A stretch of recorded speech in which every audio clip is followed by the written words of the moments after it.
Yeah, baby. What's up? What's up? We are live. We are back in action. It is time to get it cracking and making it happen here on the Power 32 podcast. Let's roll. It is Super Bowl edition time. Either the Chiefs or the Eagles are going to reach NFL nirvana. Welcome back for another edition, guys, of Power 32, presented by the Sports Column and brought to you by Reebok. Reebok, the deal of the week. All you got to do is go to 3and3podcast.com. Let us take care of you. Click on the link. Get the Nano X1 Grit men's training shoes. They're on sale right now, 15% off plus. All Reebok has got to offer, from the hoodies, the fleece sweatshirts, and tons of great fresh new kicks that you guys can get. Let 3rd and 3 hook you up. Get that discount, free shipping to your door. It's a beautiful thing.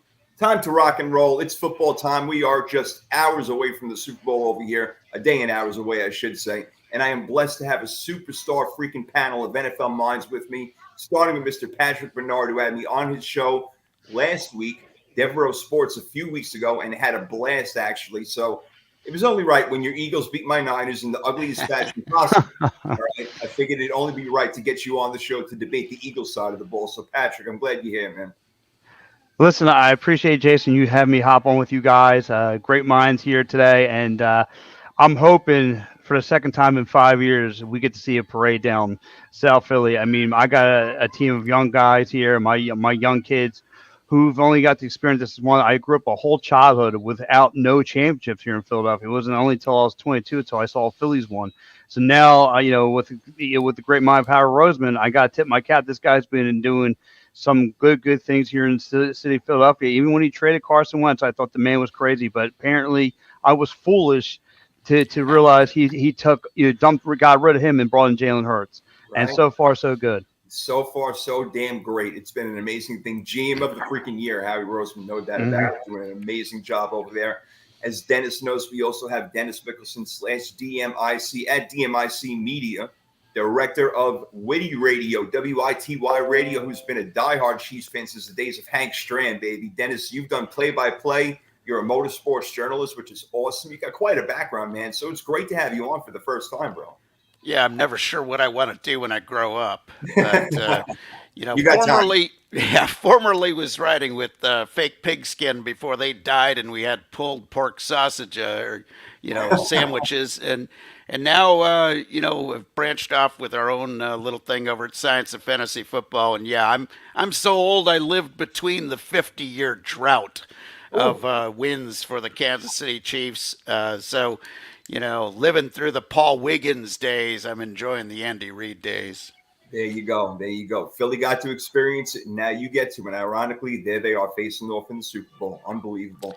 And I think those Eagles are loaded for a long run here on the NFC side of things. And unlike my Chiefs, who have to compete against every young quarterback in the league is in the AFC, right. I think the Eagles are going to have a much easier path, and I think the Eagles are in for a nice long run here. That is a good team already, and it's only going to get better with their draft picks that they've got to utilize here over the next couple of years. So I have a feeling we're going to see this Eagles-Chiefs matchup more than just once here in the next decade. That's certainly very possible. We're talking about two of the best young quarterbacks, and not just young quarterbacks in the league, without a doubt. I mean, Jalen Hurts only 24, and obviously Mahomes winning his second MVP at 27 years old. These guys are great. So it is certainly possible. Of course, it does hurt when you have to pay somebody and then other players don't get paid, but we'll see how it works out. Anyway, knowing all about that stuff is also making his Power 32 debut. Tucker Booth at Tucker Dale Booth on Twitter, host of Rappers Don't Golf podcast. I freaking love the name of that show. That is awesome. He's a writer. He's a rapper. He's a professional entertainer. Welcome to the show, my man. How you doing? Hey, super happy to be here, you guys. I feel like I'm like the least qualified sports mind. But if you need me to freestyle battle rap you by the end, I can take care of that, levels. I will say everybody else is repping their teams. As you can see, I am a Rams fan, lived in St. Louis, been a fan out here. We are still the champs for another 36 hours. So the last 36 hours of our championship reign, but it's been a good year. We're very grateful for last year and how special it was. I got to be at 5 games at SoFi. I got to see the NFC Championship game. Lots of great memories of recent past. And now I'm just grateful that the Niners lost and that we're at. He's got to kill me now. It's not good enough that the Rams are bad. The 49ers have to lose too. I understand how it works That's over true. here. That's true. But like they all said, these teams are really impressive. Obviously, Kansas City is bordering on dynasty status when they're able to keep getting to the Super Bowl as regularly as they do. Mahomes is a beast. And Philly looks super impressive. You know, I kind of had my doubts all year if they could get it done in the big games, but they've done it so far. Granted, they got pretty lucky with the Niners. We'll see how they do with a hobbled Mahomes. But, yeah, I agree with the boys. I think the Eagles look like they're set to be good for a long time, and Kansas City is super duper impressive. So I think the game's going to be a great one for sure. Yeah, Philly is the favorite right now, 1.5. Over under is 51, so they're expecting a lot of points in this game. But there's still two pretty good defenses at the same time, and defense is what wins championships in the trenches. We're going to talk a lot about that. First, we're going to get into a little bit of NFL honors action, and the awards came out a few nights ago, so we're going to see if we agree or disagree with just a few of them before we get into the Super Bowl breakdown. So, Pat, let me start it out with you. Patrick Mahomes, all right? He won the MVP. Again, that's his second one. I'm not going to say he didn't deserve it. I mean, he led the league in a whole bunch of offensive categories, quarterback categories, but I felt like Jalen Hurts almost proved his worth as MVP when he missed those two games and Philly didn't look anywhere near like what Philly looked like. So I'm okay with Mahomes winning it, but if Hurts won, I would have been happy too. What do you think? Jason, I totally agree with you. Either quarterback, I'm totally fine with. Everybody here in Philly had their doubts coming into the season about Jalen Hurts, about whether if his mechanics to step up. And my broadcaster and I, looked at it and we said, you got to give him a chance, right? When we looked at Josh Allen coming to his first year, everyone thought he was going to be nothing. But his skills and the mechanics improved, and Jalen Hurts has pinpoint accuracy. I mean, his throws are crisp.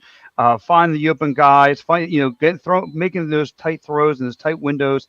He's looked really sharp, but you just fell short to Patrick Mahomes, a guy who actually everyone's a little bit worried about, believe it or not, here in Philadelphia, because we know the kind of quarterback Patrick Mahomes is. He's an explosive quarterback. He can make plays. We've seen it. I mean, he could find someone. It doesn't have to be Travis Kelce. It could be a no-name, and he'll sling the rock to him. So, yeah, I understand. This is why, again, I'm very excited that, Patrick Mahomes got it. Well-deserved. Again, the injury bug creeped in on Jalen Hurts, and this is why he fell short. Yeah, I mean, that's the only reason why I believe he definitely would have won it had he played all 17 games, and I'm still having a problem saying 17 games is still weird. It's like throw up out of my mouth, Dennis. But it is what it is. And again, I probably would have voted for Jalen Hurts, but again, I don't have a problem with Patrick Mahomes winning it. Burrow had a couple of votes. Josh Allen had a couple of votes. But what are your thoughts? Are you good with it? I just don't understand why there's an MVP for the whole league and not the two conferences. Well, In Major League Baseball, you have an American League and you have a National League MVP. Jalen Hurts is a guy that I was heavily invested in Dynasty Fantasy Football lineups. I thought this kid had amazing potential to really break out. He goes from bottom 5 in the stats, in pocket quarterback stats for his first 2 years to top. Leads the league in pocket passing quarterback this year. So a tremendous season. But you look at what Mahomes did, and when Tyreek Hill left, everybody was thinking, that's it for Mahomes. Who's he going to have to throw to? But when I looked at that roster of the Chiefs, obviously Tyreek Hill is in a class all by himself. But you look at what they had at second, third, and fourth wide receiver last year versus 1 through 4 this year as a group. And that was before they added Kadarius Toney. Now, if he could ever stay healthy, that's another story. But when you look at the lack of targets and the lack of talent that he had at wide receiver, and I'm not saying that, Juju's not a good wide receiver, and MVS isn't a good wide receiver. They're not A.J. Brown and Devonta Smith good. And so for Mahomes to actually have a better season this year without Tyreek Hill, I think that's what earned him that MVP status. And there were games that, especially early in the year, the Chiefs are lining up so many rookies in the starting defense, and they were getting hurt early. And Mahomes just always managed to pull it out. The only two losses that he had, other than that disaster game against the Indianapolis Colts, that I'm still trying to figure out how they lost that game. But the other losses that they had were to the best two quarterbacks in the league, other than Mahomes. So I look at it and I say, MVP status, yeah, he deserved it. But Jalen Hurts, my goodness, what a tremendous young talent. And he was the most improved quarterback from last year to this year, without a doubt. But I just don't understand why there isn't an MVP in each conference. They deserve it. Yeah, I kind of like that idea. That's interesting. You're right. They do it in baseball. Why not have it in each conference? I mean, there's so many players who are worthy of it that do get left out. So that is definitely interesting. And look, Pat knows how much of a Jalen Hurts fan that I definitely think that I think he is. Look, I picked the Eagles to go to the Super Bowl preseason, even over my 49ers. So that shows you my objectivity. So I knew Philly was going to be really good, Tucker. I didn't know they were going to be this good, and Jalen Hurts was going to shine like that. So he was the MVP going up until when he got hurt and he busted up that shoulder. Pretty much everybody had him number one for the most part. But does that 2 games take away from it, or is it more the Mahomes magic that we saw again? Well, first, before I get to that, let me also just add the caveat that I always feel like defensive players get snubbed in the MVP voting. Sure. And, last year, for example, I mean, Aaron Donald has been so great for so long. Why is he not getting more votes? People like that. And I think this year you could hold up a lot of defensive players, too, that I think deserve a lot of credit for how good their teams were. So I'll just put that out there. But as far as Hurts versus Mahomes goes, it's hard because I know the MVP award is for the season, not the playoffs. But you see the way that Hurts got injured and how there was kind of a little bit of regression there, especially how kind of tentative he got about running, because he was kind of favoring the shoulder a little bit and then not wanting to fall on it. And then you see Mahomes get hobbled in the playoffs, and it's like he just has unbelievable guts and grit to be able to get through that. I mean, when I saw that ankle injury, I thought they're done. It's almost like when Purdy got hurt in the Niners game. I thought, oh, they're done. They can't get it done without Mahomes. And look at him. He just somehow continues to rise above an injury that surely would have, limited mortal quarterbacks more so than him. And I know, again, that's playoffs versus regular season. But I think if I were voting, I would give it to Mahomes in a photo finish. I think both of them deserve tons of credit for how great they are. But I think what makes Hurts great is the mobility. And I know that there's kind of a short shelf life for that. A lot of these guys that roll out a lot end up getting hurt, Robert Griffins and whoever. But I think when he was a little more limited with the mobility, you see the difference. And that Mahomes could stay as mobile as he did on an ankle sprain like that is just mind-blowing to me. So, for the body of work this year, I'll give it to Mahomes in a really close race. Yeah, Mahomes really is Superman. It's amazing what he's doing, and he was obviously nowhere near 100% in that Cincinnati Bengal game. Otherwise, probably would have scored more than the 23 points that it came out to be, 23, 24, whatever the heck the final score was. But no, again, both amazing, no doubt about it. Jalen Hurts, you want to say most improved? I like that because I don't like the Comeback Player of the Year award, which Geno Smith got. That should be more of a most improved Player of the Year award because Geno Smith didn't come back from anything. You give that to a guy like, I don't know, Christian McCaffrey or Saquon Barkley, in my opinion, right, Pat? Oh man, if first of all, Geno Smith, I mean, is it your fault or my fault that he got benched? You're right. Yeah, right. I mean, he got benched. Am I missing something here? I mean, if anybody look, and I'm not trying to sound like a homer or wave my homer pom poms for the Eagles, but Brandon Graham, if I'm not mistaken, just came back from Achilles heel, and that man's been on a tear. Yeah. So, when I look at it, and I see Geno Smith get something, I threw my hands up in my truck. I'm like, are you kidding me? Like, well, is this what we're doing here? I mean, this guy got himself benched. I mean, come on. What are we talking about here? Come on. Right. Exactly. You could say most improved or most surprised player or something like that. But no, it's not. It's not a comeback. He's not making a comeback from anything except from sucking and riding the bench. So I really don't get that move, Dennis. It boggles my mind, man. Yeah, I was a little bit surprised. I was actually happy to see Geno get it because he's always been a class act as far as coming off the bench, doing what he's, being the good teammate and never griping. But CMC was the Comeback Player of the Year. And you just look at the difference in the 49ers offense when he came to join them. And it was just incredible. So, and yeah, I can make a case for Barkley as well, but I can make a bigger case for CMC. He just was a monster. But again, we pay more attention to the offensive side of the ball for all these awards than the defensive, and you could probably find about 5 or 6 guys on the defensive side of the ball who had incredible comeback years this year. But as far as the offensive side of the ball, CMC got robbed. Yeah, it seems like it to me, Tucker. I know. Like, again, no, Geno Smith, great. You did excellent this year. You know, you thrived on the Pete Carroll. You guys got to the playoffs. You got taken care of in the first round, yada, yada, no problem. But again, the award doesn't match up to the person who got it.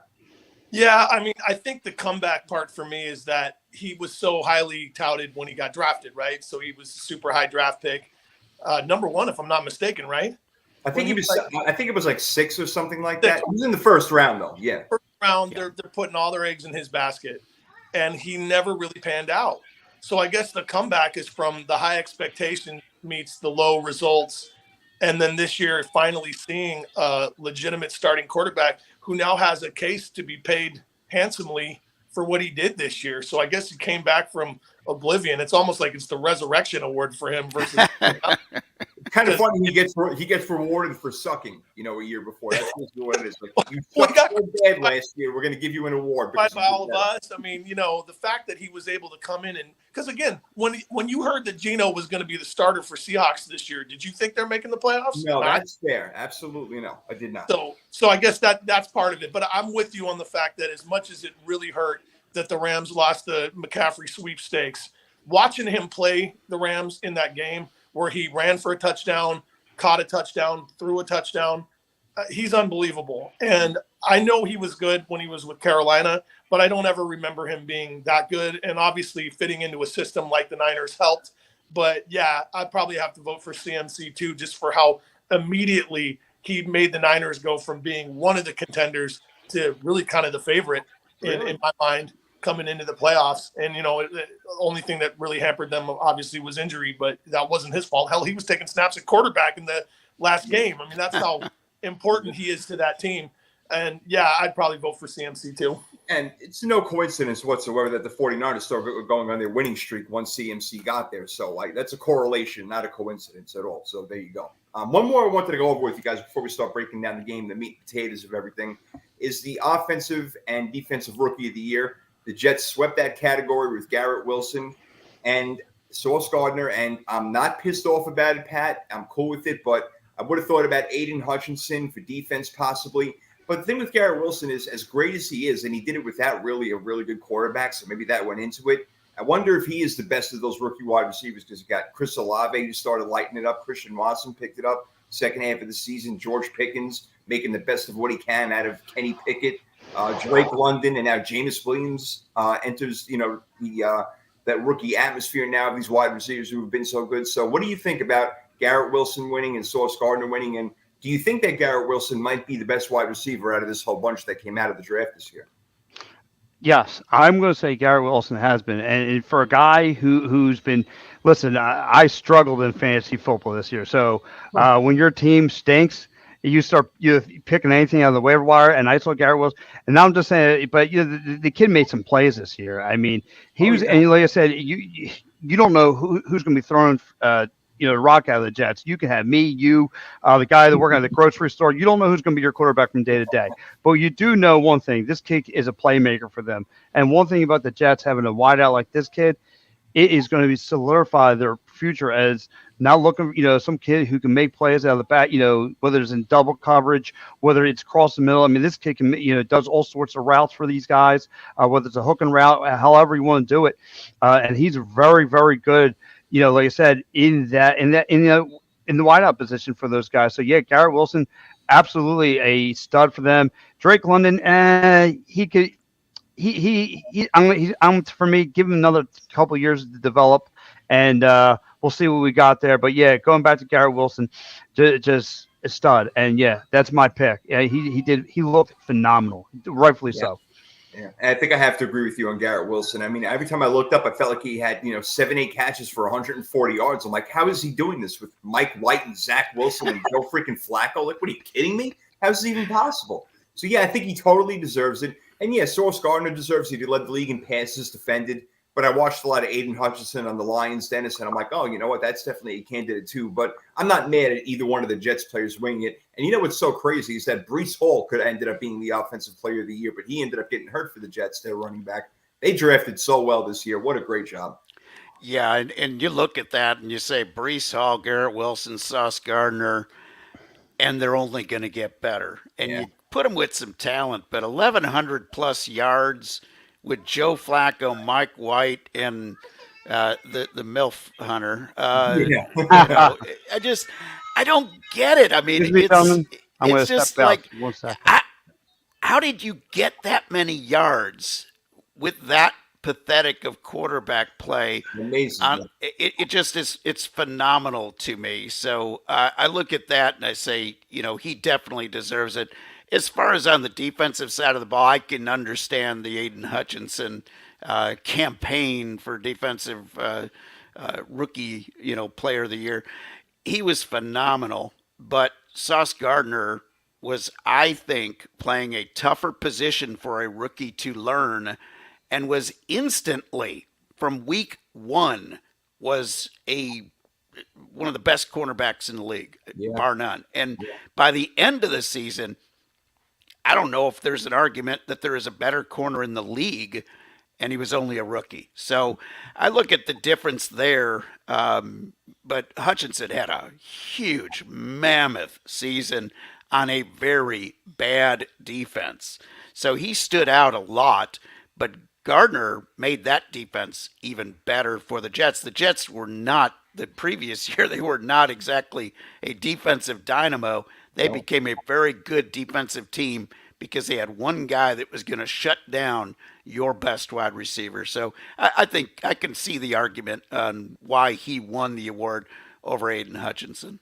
It definitely makes sense. And the big point that you made over there is the fact that he plays a tougher position. I mean, you're on an island one-on-one with some of the best athletes in the entire world. So you know what, Tucker? I definitely get it, and I definitely don't have a problem with the cornerback.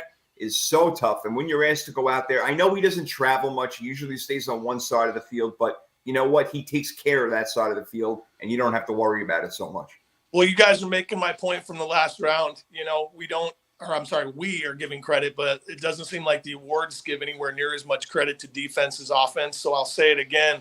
Yeah, I think it's amazing that Gardner could come in and do what he did.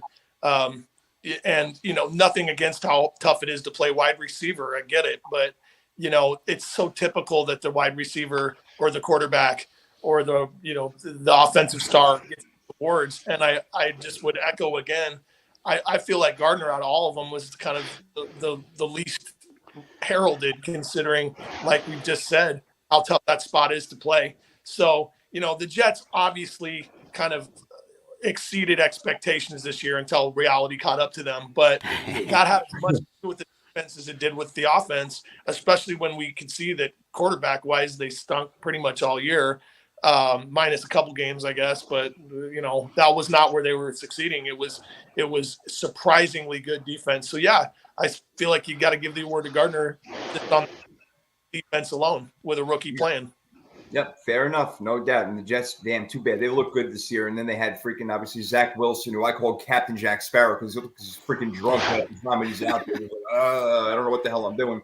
But whatever with him. They are not in the Super Bowl. But Philly and Kansas City are. Kansas City is back after all the doubters came out. Oh, my God, they're not going to win the division this year. They may not even make the playoffs because of Tyreek Hill. You forgot about Patrick Mahomes and Travis Kelce. And now Juju steps up. McCole Hardman played well. He's going to be out for this game, but Kadarius Toney is coming back. So Kansas City is going to be as healthy as they can, but we know that their main guy's coming in on a limp. A couple of quick stats to go before we break this down in who has the edge. So Kansas City and Philadelphia are the two top sack teams in the entire NFL.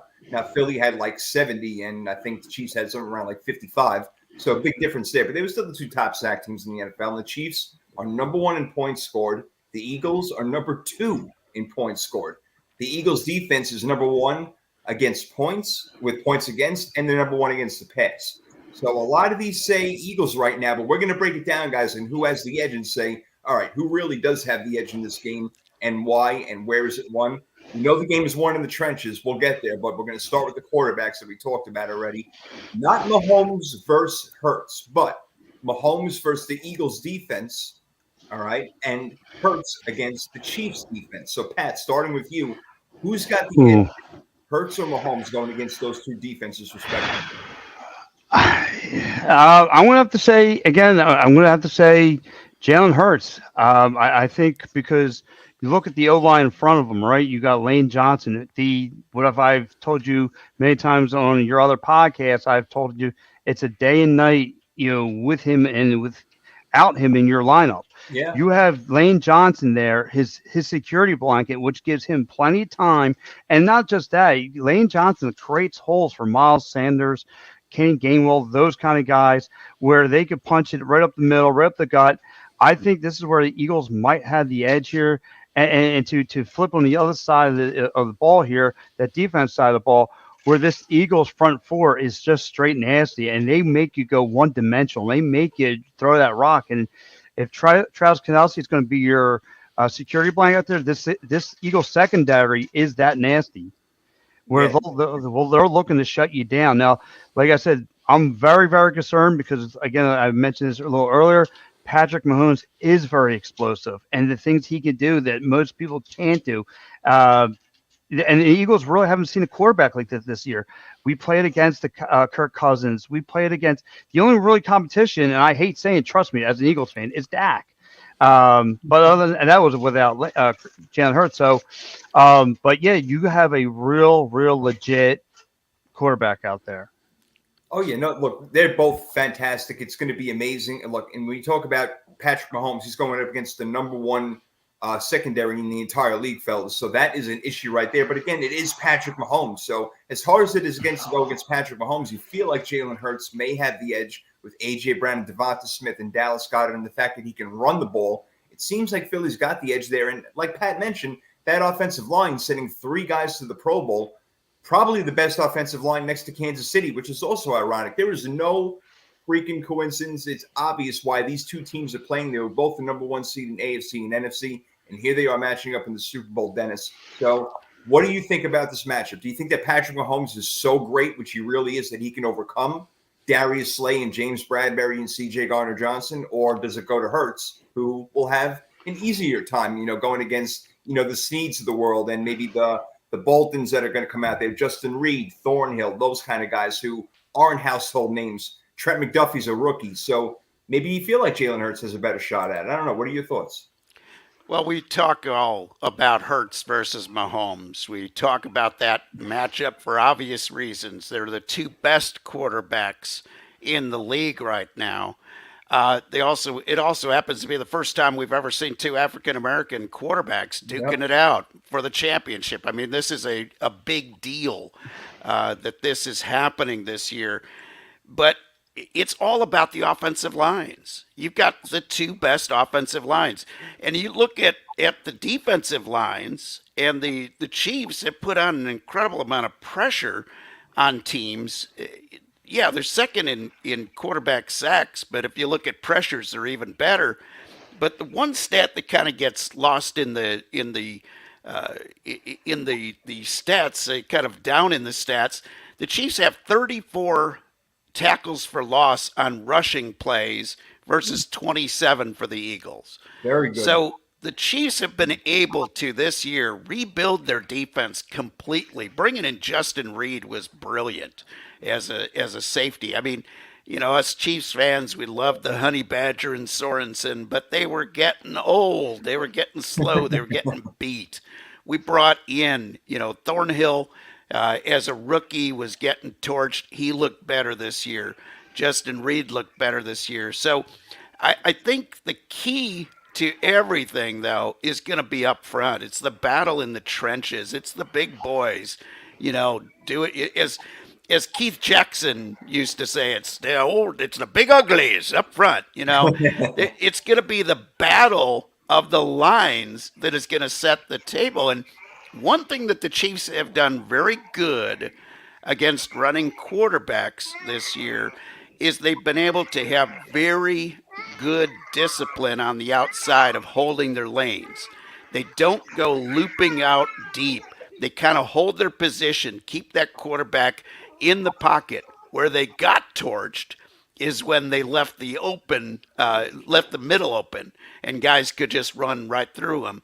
But I think what we're going to see is the Chiefs use one of their linebackers as sort of a spy on Hurts all day long. So they're not going to let Hurts torch him up the middle like they let Burrow get away with last couple weeks ago. That'll be the key, though. In the biggest key, though, to this game is I'm not sure Hurts's shoulder is 100%. It wasn't just the fact that he looked a little more tentative since he came back running the ball, which he definitely did. It's the misses that he had against San Francisco on those long pass plays. Those were pass plays that he was just nailing all season long before the injury. Right. He did not look as good. But here's one reason. Well, there's two reasons I'll say that Mahomes has the edge here. Mahomes is just a dog when it comes to playing when he's being doubted and when he's in tough matchups. In his career, when he's been the underdog, he's 6-3 and he's 7-1-1 against the spread as an underdog. And when it's a 1.5 point spread, he's either going to win or he's going to lose. I mean, it's not going to be just losing by 1 point here, I don't think. And the other thing is when he faced the next toughest defense in the league, which was your San Francisco 49ers, the Chiefs put 44 up on San Francisco with drives of 73, 90, 75, 80, and 72, and 33 yards after like a 50-yard punt or kick return. And So thank you for they- reminding me of that. I appreciate it. So they and when they got the turnovers against the Niners, they failed to score. So it's the fact that they were able to go on these incredibly long drives all season long. And you even saw it in the playoffs with the backup quarterback when they drove 98 yards. The key is Philadelphia can be beat. Their defense can be beat on the rush. They've given up some rushing yardage this year. They have the toughest pass defense. There's no doubt about it.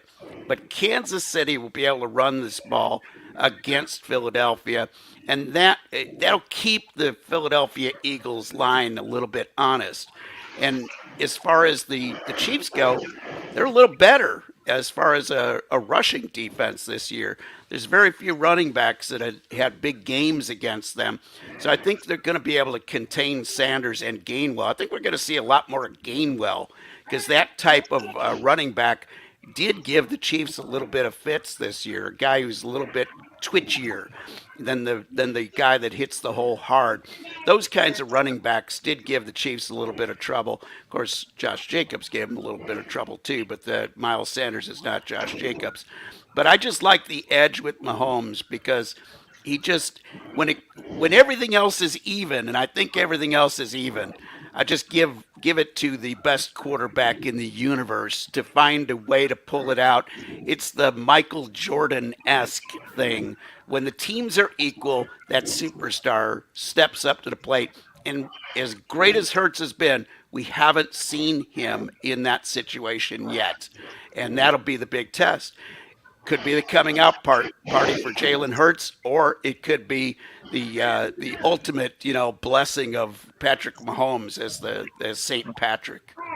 Well, all right, there, man. You broke down almost the entire game in that shot, but hey, I love it, man. I love it. We can go into different directions now because you brought it up. So, Tucker, let me throw it to you with this one. As far as like a strategy is concerned, we're talking about Jalen Hurts versus Patrick Mahomes. Mahomes' strategy is I'm Patrick Mahomes. I'm going to be able to do what I want. Jalen Hurts going into this big game for the first time, obviously. He's been in big games before in college, so he's used to the spotlight and whatnot. But if he comes out with some jitters, you want to have Jalen Hurts have easy throws, roll him out, do a couple of screens, do a couple of hitches, kind of get him in the flow of the game before you start throwing bombs down the field or doing trickery type plays. So if I were Philly, I would definitely be doing something like that to get Jalen Hurts comfortable in the flow of the game without having, because the one thing that I do fear, if I'm an Eagles fan, which I'm not, but if I were a fan, I would be afraid of the Chiefs getting out to a double-digit lead, and then 14-0 early on, and making the Eagles a one-dimensional team. So a lot encompasses that. What do you think about that, about Jalen Hurts' strategy coming out and the fact that they could get behind if he does have the jitters? Well, I think about this from a coach's perspective, and I love to put everything in terms of the way I play Madden on the PlayStation, because I've taught him very well how to beat just about every team in the game. The strategy. When you come out at the beginning, you run the ball. Even if you don't get a lot of yards, it doesn't matter. Putting them in a position of realizing that this is going to be a grind clock. I didn't pass at all until later on in the game. Like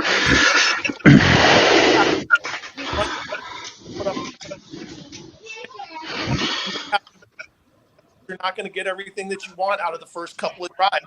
And it does put a lot of onus on your defense. Once again, pass defense, great pass rush, and Mahomes is hobbled. It's the thing we haven't talked that much about. He's on a sprint. Granted, he played heroically in spite of it, but if I'm the Eagles defense, I'm blitzing early, and I'm putting a lot of onus on the secondary to Take the guy on the mic right now. What is that coming through? Having to do everything.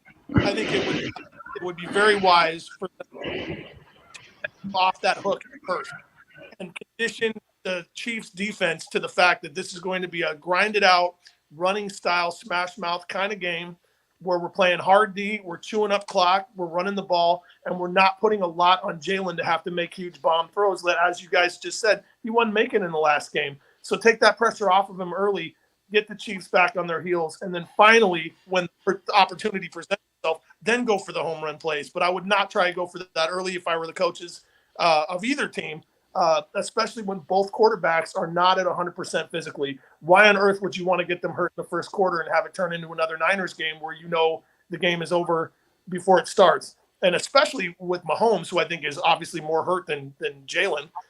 God, I would do everything I could to get the ball out of his hand.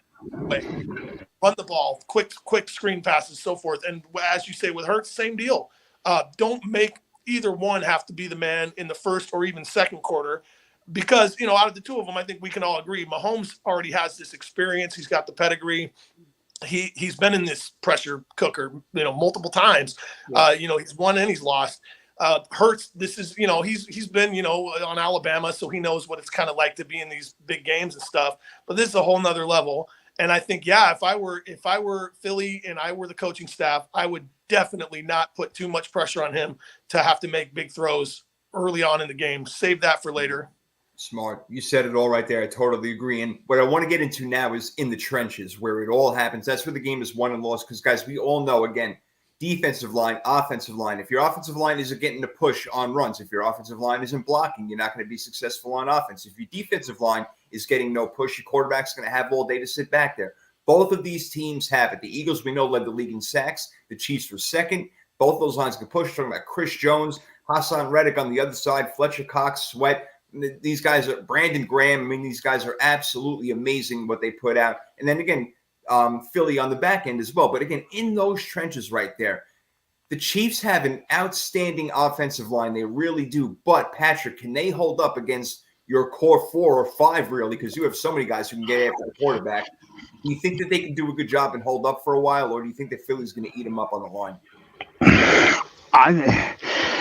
It's going to be tough. This is, like you said, that KC O-line is nasty, but I've seen what this Eagles team has done to nasty lines, and they've ate them up. So, listen, they just went through their toughest, competition, right? The Niners, who everyone saw, and they were nasty as well. So, I think this might be another day at the bank. And what excites me about this Super Bowl, the whole thing, it's brother versus brother, Jason Kelce versus Travis Kelce. Yeah. This is so for me, like I said, I'm for either team, whether it's KC, I know I'm a little off topic here, but whether it's KC or Philly, I feel like it's a win-win for most Philadelphia people because you have the brawler aspect going into it.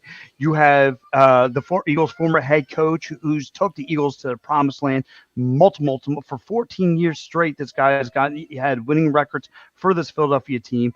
But the only bad thing is, and there's it's like the Madden jinx around here. If you happen to throw your team jersey on this Rocky statue, it's like the major curse. I've seen Niners fans do it. I've seen Giants fans do it. I've seen Vikings fans do it back in 2017. This is a Patriots fan. You do not mess with Saint Rocky, okay?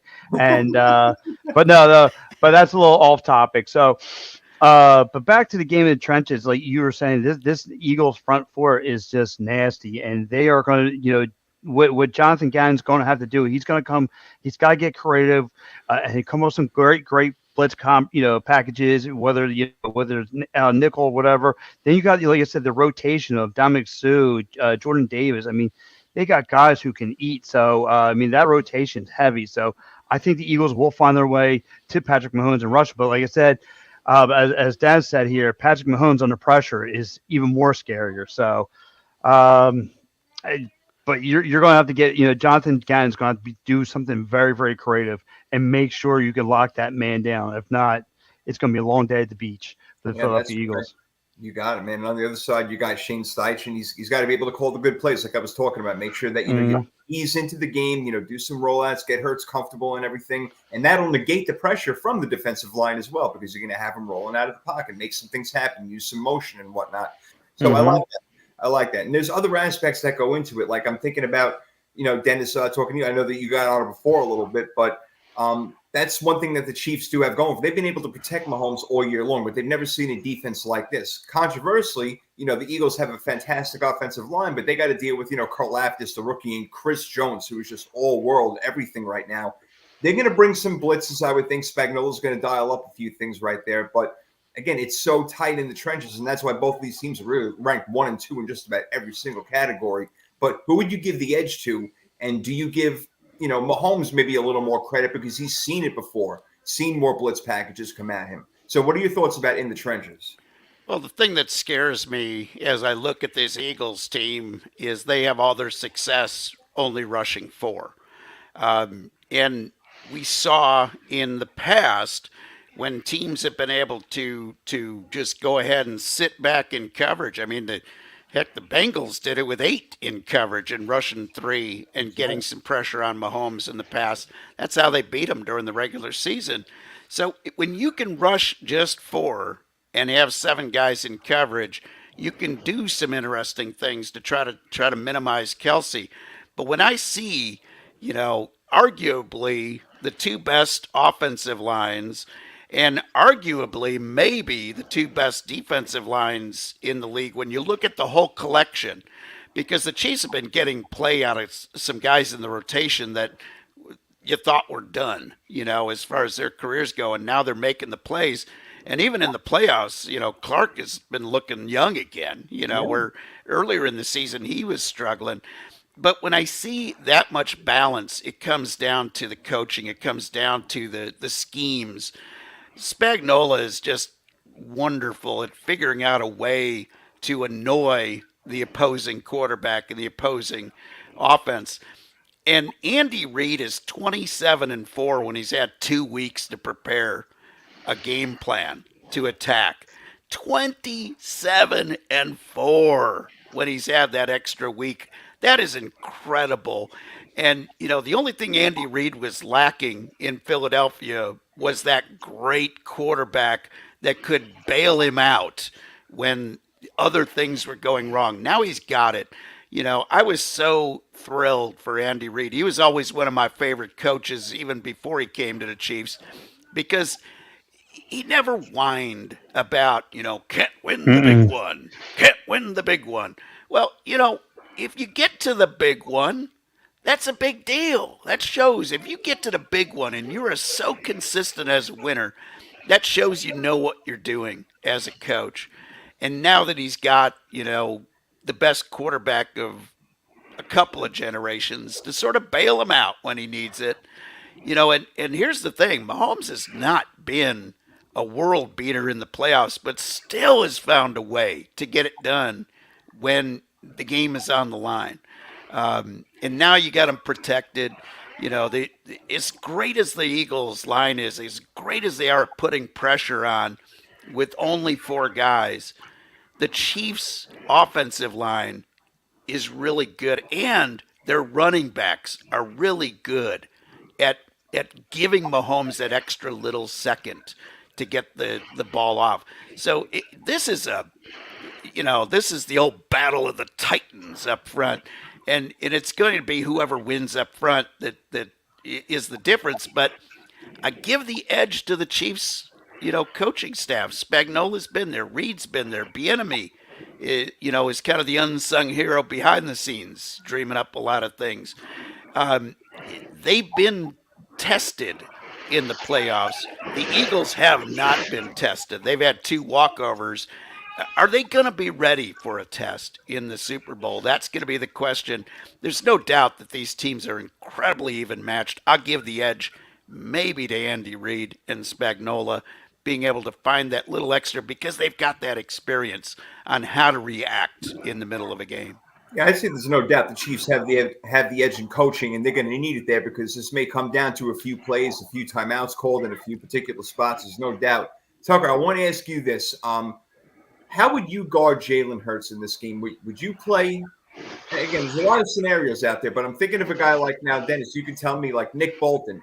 Maybe he would be the guy to spy Jalen Hurts. Would you spy him and play man defense? Would you play zone defense so you can always keep your eye on Jalen Hurts? Because he could beat you with his arm, but he could beat you with his legs too. What would you do, Tucker?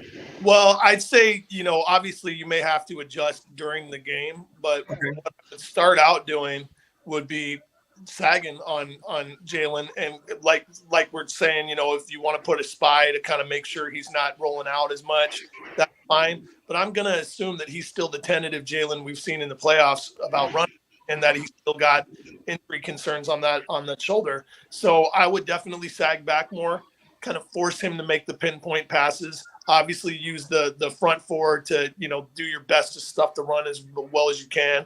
Yeah. And or I'm sorry, if I'm KC, try your best to stuff the run. But yeah, I would put a lot of pressure on him to have to make accurate throws downfield versus worrying as much about whether he's going to roll out. Now, again, if he starts turning into, Michael Vick rolling out the pocket every time, well, I guess we're going to have to adjust.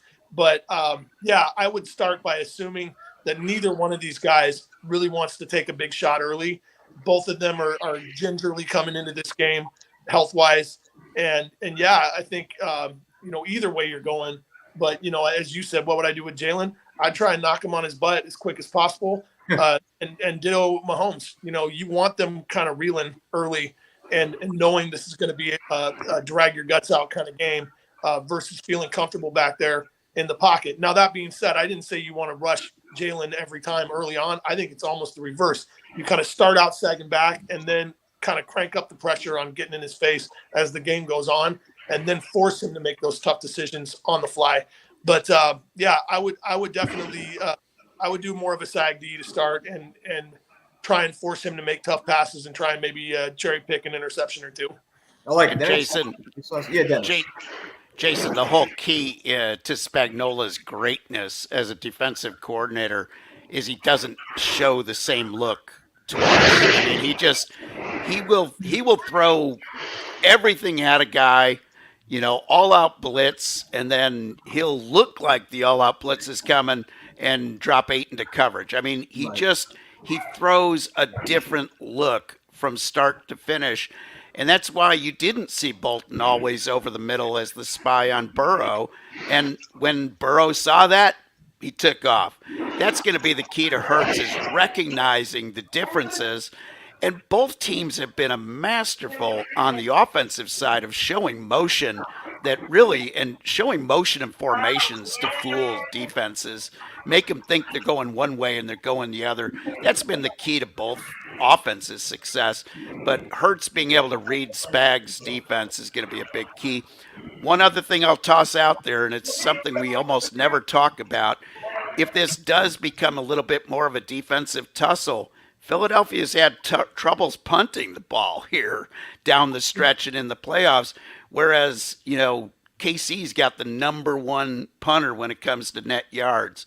So, does it turn into a weird field position game? That's a possibility as well. All right. I like it. Pat, do you worry about the Eagles' run game at all, knowing that Philly's one little weakness would be their running game on defense, stopping the run? Do you worry about Pacheco up the middle? Do you worry about Jerick McKinnon being versatile and being able to get things done? That scare you at all? Not at all. No. And I'm again. I look at this O-line, and I've seen what this team has done all year. And listen, I predicted they were going to win the division. But I didn't think they were going to be 14-3, and they blew off a lot of teams. And now listen, people said that they could say what they want about this Eagles team. They've had an easy schedule, et cetera, et cetera, et cetera. But still, to blow off NFL teams, sometimes 20, 30, 48 points at times. It's a lot. This offense, Jalen Hurts could, like I said, that run game is nasty. Whether they want to, create holes, where they want to go with it, whether you want to go East Coast, West Coast, up your gut, how you want it. But you got to look at that wideout core that they got, right? You got two explosive guys. You got Jalen, AJ Brown, Devontae Smith, and don't forget his X factor, his security blanket, Dallas Goedert. Dallas Goedert is an upcoming, tight end that no one is even thinking about, and he finds himself open all the time. This Eagles offense with Shane Steichen running it is nasty. It's very nasty how this team is.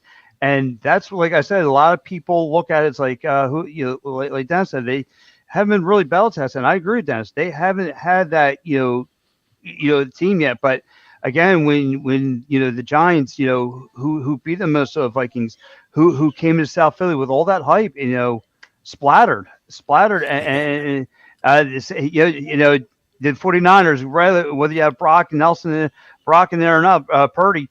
I didn't think it was going to make a difference because, you got a little sample size from the Cowboys defense, but the Eagles is your main core. And that defense, like I said, is nasty. Where you want Fletcher Cox, where you want Brandon Graham, they could rotate it with Jordan Davis, Dominic Sue. How do you want it is up to you. And like I said, that secondary is shutdown mode. And like I said, they're going to have all their eyes focused on Travis Kelce tomorrow night. So, and this is where a lot of people have problems. And like I said, but we all know, again, it goes back to square one. We all know what Patrick Mahomes can do. And like Dennis said too, and Andy and Blasphemy, those guys could put something together. This is the perfect antidote for this Eagles defense. They'll come up with some kind of scheme where it's going to be trouble for them. And we're going to see whether Nick Sirianni is going to be the guy for this Eagles team or not. No doubt. Well said all around. I love the breakdown by all three of you guys going in different directions. Beautiful stuff. I like that. We're going to predict a winner in a minute, but we're going to help us out with the prop bets now. We're going to do some prop bets on players, teams a little bit, and that's going to help us determine who we're finally going to pick when we close out the show. So, Tucker, let me start with you. Jalen Hurts, over under on 275 yards passing. I'm going to say under. And I need to disgrace him by saying that, but if I'm Philly and I'm doing this right, I don't want him to have to pass all the time. I want this to be a balanced attack. I would love, if I'm their coach, to see 100 rushing yards out of somebody or combined or whatever, cobble that together. So I'd say under. I think it'll be close, though. I think he'll probably have around 250, 260 yards, but I'd say under. I think I tend to agree with you. That's really not the Eagles' MO, as Pat will tell me right now. 275 yards, maybe a little bit much for Jalen Hurts because they are going to want to run the ball a lot. Yeah, I think that Jalen Hurts won't come close to 275 yards. I think it's going to be a couple bubble screens here and there. I think it's going to be some play action plays. But if anything, I think it's going to be a lot of running the ball where they were successful at last week. And I think, King Gainwell gets a lot of the touches. I think, if anything, he's going to get a just 100 yards short of that. I think it's going to be like $175, maybe 150 yards. If that's the case, that means the Eagles are probably winning and doing really well on the ground, I would imagine. But there could be the other side where Kansas City gets up by a lot, Dennis, and maybe Jalen Hurts is forced to throw the ball a lot, and he's having a 350-yard passing day because they're playing catch-up. I don't know. What are your thoughts? Over or under on 275?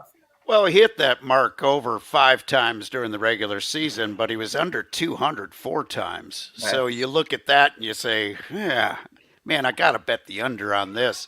But you're right, Jason. If they can't run the ball, and here's the thing, you look at the stats for the Eagles and how great they did running the ball. You take away the 700 plus yards that Hurts had, and they're about a 15th to 17th best. They're middle pack when it comes to rushing with their running backs. So, yeah, I'm going to go with the under, though. Yep, and that is the big part of their game, of Jalen Hurts' game, though, is obviously running the ball, and the RPOs are the number one RPO team in the league. That's how dynamic they are, and Jalen Hurts seems to make the right decision more often than not. All right, how about Patrick Mahomes, Tucker? 325 yards, over under. Ooh. I'm going to say under again, and it's not because he couldn't go over. I think Pat very well has proven that he can throw for as many yards as he wants, but I'm thinking ankle issues here. I'm thinking Reed and the coaching staff trying to take some of that pressure off of Pat as well. I'd like to say, again, it'll probably be close, but I'm going to go under. I'm going to say if they're doing it right, it's more balanced than that. They don't have to put all that on his shoulders. I'd say close. Maybe he throws for 300 or so, but 25 sounds like a lot, and it sounds like he's having to all that much trouble too. They're leaning too hard on who, as great as he is. I just don't think physically that's a wise thing to do to him in this game. I think the best thing you could do is try and balance the offense better than that. And that's what I think they will do. So I do agree with you, Tucker. I think they're going to try to have success with the run game, and I think they will to a degree. How much, I don't know. But it's so funny, Pat. Every time you look up, Patrick Mahomes is throwing for 330 yards. Every time. Yeah. So what do you think? You think that he's going to get 325 over or under? Man, I think he's gonna be. I think he's gonna be under. I think, like Tucker was saying, that with some injuries and all that stuff, and I just think that with this Eagles defense and secondary, it's going to make it tough for him. I think he'll just be. Also, he'll be in the 260 mark though. That's going to be a factor. But I think that the Eagles defense is going to be a little bit too much for him to handle. But I still think he's obviously going to get his in. So I think he's going to throw for 260. I know they're hyped up for that game. And Dennis, Andy Reid loves to throw that football. So is Mahomes going to get 325 over or under? That's a big number. And he's done it 5 times in the playoffs in the last 3 years. He did it 9 times during the regular season, but that's a huge number. And I just don't see them wanting to throw the ball that much. I look at them just dinking and ducking. I don't look at them airing the ball out. They're going to be sickening with the 3-4 yard pass plays. Yeah. Just trying to move the ball down the field against an incredibly tough Eagles defense. The Eagles are not going to give him time to get those deep passes in. So I would have to go under on this. I'm thinking he'll be closer to that 280 to 300 yard mark. Effective yards, but 325 is a big number. Let me jump in one more time and say, I don't think we've taken up enough for how good these defenses are. I mean, we've talked about it, but I just get this gut instinct that this game is going to be almost like Rams Patriots when they played. It's going to be a lot of just bludgeoning defense, low score, and I don't think that favors either one of those quarterbacks passing for a ton of yards. I think it favors a low score. Probably whoever has the ball at the end and can do something heroic is going to win. But I think these defenses are going to keep both those guys under those numbers because of how well they're going to play. Oh boy, I can't wait to watch this game, man. This one looks like one of the makings, man, for one of the best ones we're going to see in a while. And I really hope it is. And I hope that Patrick Mahomes is as healthy as possible. I want to see the best go at it. Tucker, back to you real quick. Let me go to a wide receiver. A.J. Brown, 85 yards receiving. Over under? Over. I mean, again, one. if they're going to be successful in this game, A.J. is going to have to be a huge part of that in this game. I could not agree more. All year. But I'd say win or lose, he'll be over. We'll use another Eagles analogy from the past. T.O. had a great game back when they played in the Super Bowl, even in defeat. And they needed every bit of it to even hang tough in that game. I think A.J. Brown is their new T.O. So, yeah, he's going to get over 85. I don't know. I guess somewhere around 125, something like that. Man, Pat, in the beginning of the year, I put out my top 10 wide receivers and had A.J. Brown ranked 7th. And let me tell you, people were killing me. A.J. Brown, you got to be out of your mind. I'm like, okay, watch. You just wait and see. Guy obviously tore it up this year. I'm with Tucker. I think that A.J. Brown's going to have a really big day. I'm going over 85. I'm not. No? I think no, because I think that's where Kansas City is going to play locked down. Maybe go put 2 guys on double coverage them, but I do think Dallas Goedert is going to be that guy who gets most of the passes thrown at his way. I think he's going to be your X factor in tomorrow's game. Well, if they're going to try to lock down A.J. Brown, and I say the word try because it's very difficult, 50 balls like 90-10 balls to him. That guy is amazing. Then, yeah, Goddard and Devontae Smith going to be wide open. Kenneth Gainwell going to be able to make a lot of plays. The run game will be there. So, wow, A.J. Brown being a decoy, they'll take it if they can win, no doubt. Dennis, what do you think of A.J. Brown, the stud, 85 yards? That's a big number, and I'm a big A.J. Brown fan. Over at the Science of Fantasy Football, I prepare a statistical tool called Weekly Values, which is a combination of consistency and big game ability in fantasy football. He's my WR6 right now. Okay. That's how good I think, how highly I think of him. He had 5 games over 85 in the regular season, which tells me that playoff time might be tough to make that number. I hear that. All right. We're breaking it down. We're going to break down one more statistic over here in the edge, and then we're going to make our Super Bowl picks, and then we're going to go enjoy our weekend. So last one. Tucker, let me go to you first. Eagles sacks, 2.5. Over, under? Over. Over. Went with the quick over on that. All right, Dennis, what about you? Over, under? Whew. I have to go over. Mahomes' lack of mobility, I think just over. I think there'll be about 3 sacks in this game, which will be a big number for Mahomes. They usually give up less than 2 on average a game. So, but yeah, I'll take the over just barely. Can mean the game, especially on third downs. Pat, what do you think? You boys Over. get 2.5? Over. Oh, yeah. Under? Yeah, it's over. The Eagles are getting their sacks in. They're getting this. They're getting this. Watch out, Orlando Brown Jr. Sorry, we're coming through. Move out the way. Move out the way. All right, how about the Chiefs with their defensive line real quick? Pat, back to you. 1.5 sacks for the Chiefs. Take the over. Over on the 1.5. All right, Dennis, 1.5 for the Chiefs. Now, are you counting just the defensive line? No, sacks in general. Yeah, because they're gonna come with some safety blitzes. They'll come with L'Jarius Sneed off the edge. They'll come with the whole kitchen sink. They will be over. Yeah. All right, going over. And Tucker, to you, 1.5 sacks for the Chiefs. I said defense is going to be what this game is all about on both sides of the ball, so I got to believe it's over. Love it. Yeah, I think both these defenses are going to have days, and I think they're going to decide this game more so than the offenses, which I know is shocking because these are obviously great offensive teams, but defense wins championships. These are both really quality defenses. I think over.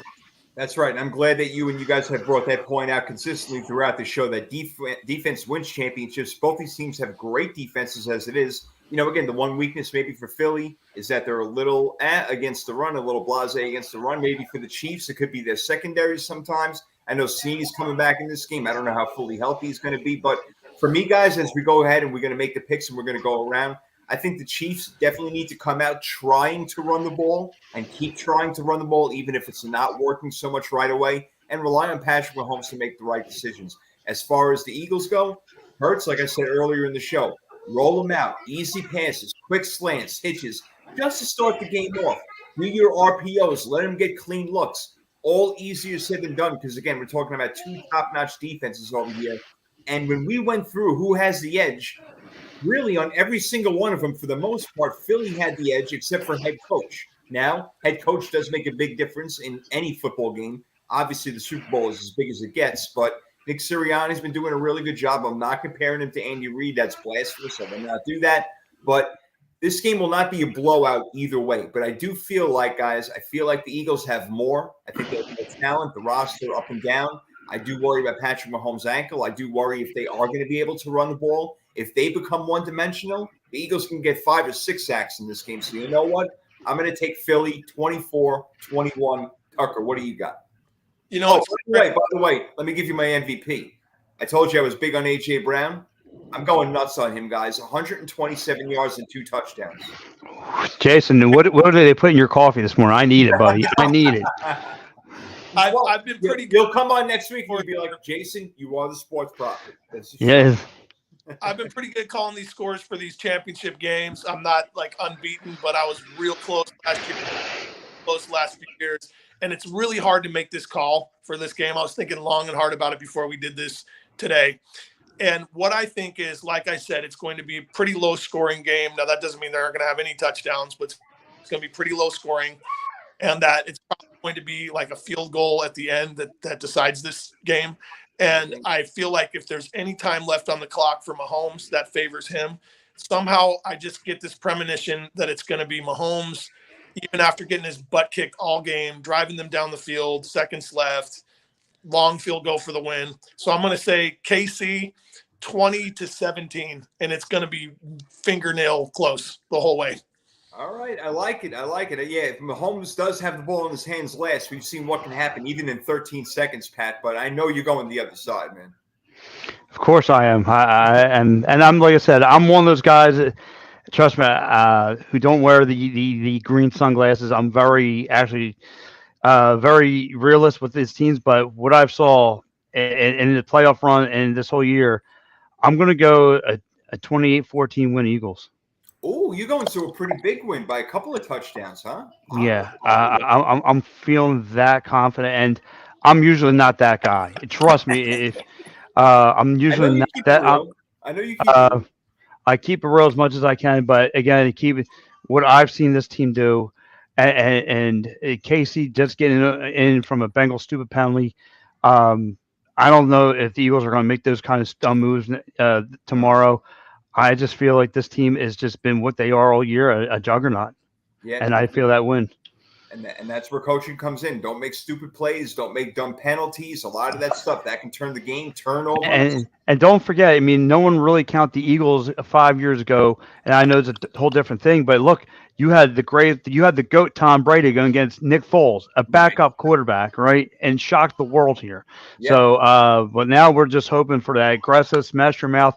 And the way, I don't know if you guys follow Lane Johnson on Instagram, but the man himself said, he said, playoffs run through here, and he's on a mission. So when he gives you his word, I mean, that Eagles O-line, whether it's Mulata, Kelsey, Lane Johnson, that team is nasty. And like I said, I keep it real. I try not to be that guy who has the green pom-poms and green sunglasses. I just think this is what I'm seeing.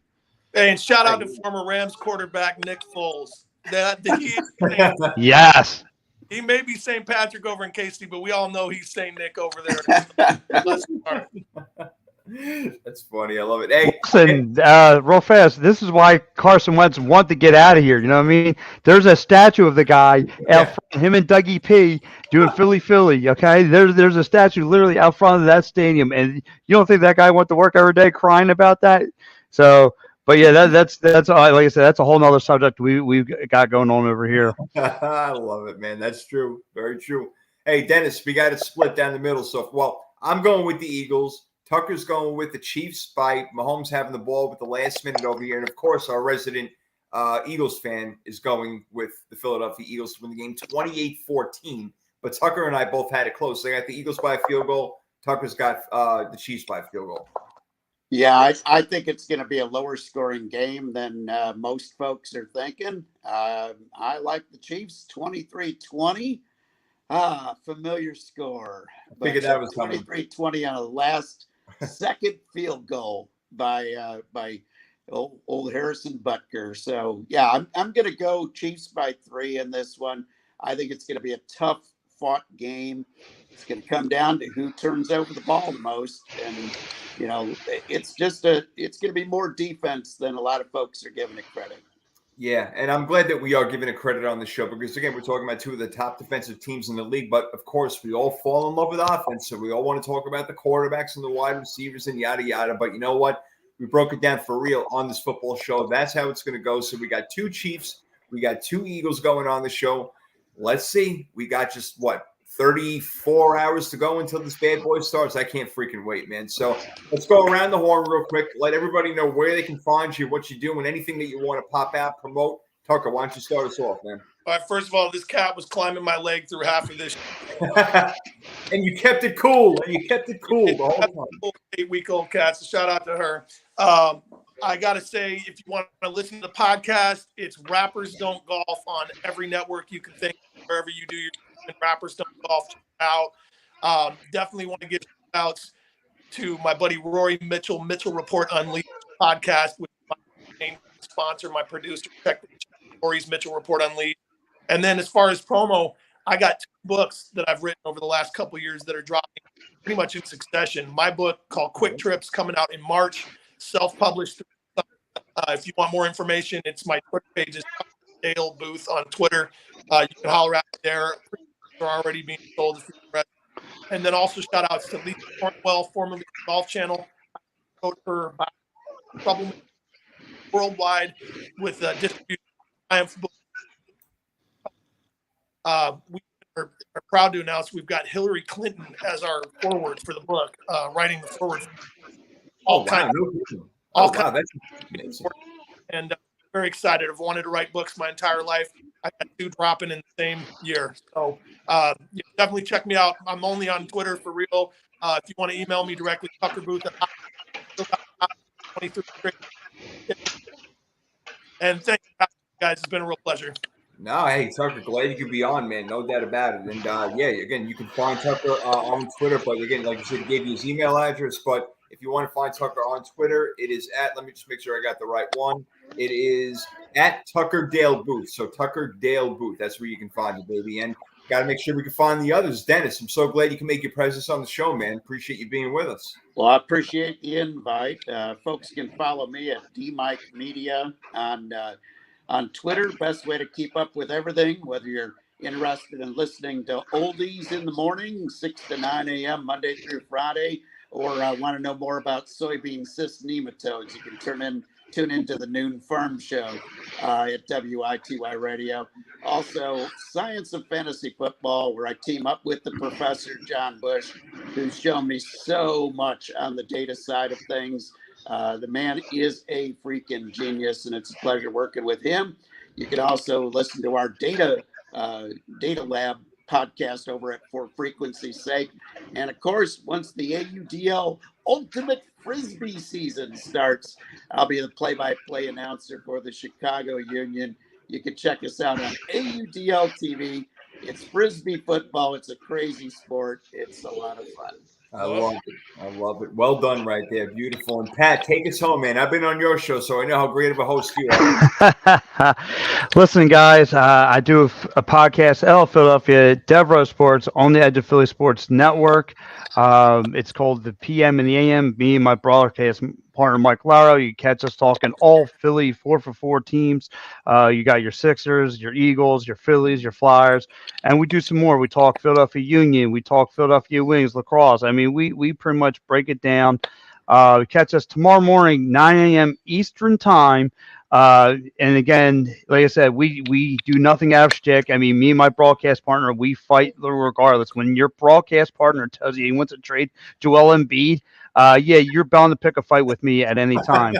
So, but listen, like I said, we do a great job. We entertain the people of Philadelphia. And like I said, catch us tomorrow morning on YouTube. Go to Edge of Philly Sports, YouTube page. Catch us there and give us a like and a listen. I love it. I'll be listening to that on my travels tomorrow morning. Got a busy morning before the Super Bowl starts, so I'll be doing that. And hey, you guys can check us out Wednesday night, 7 o'clock Eastern time, 3rd and 3 podcast with me, Damian, and Nikki. Nikki's back from Aruba, so we'll be breaking down the Super Bowl, what we saw, and all sorts of good stuff. Bring back knowledge with Nikki. Have a lot of fun. Stay tuned. We'll keep you all informed on Twitter at SportsProfit1. Do us a favor. Go to 3rd and 3 podcast on YouTube and subscribe, like. We would appreciate it. We love you. Hey, I love you guys, man. Thanks for coming on and making time for me this morning. I know you're all busy, but I appreciate it. Much love. How about that? Anytime. How about All right, that? fellas. All right, we're out of here, guys.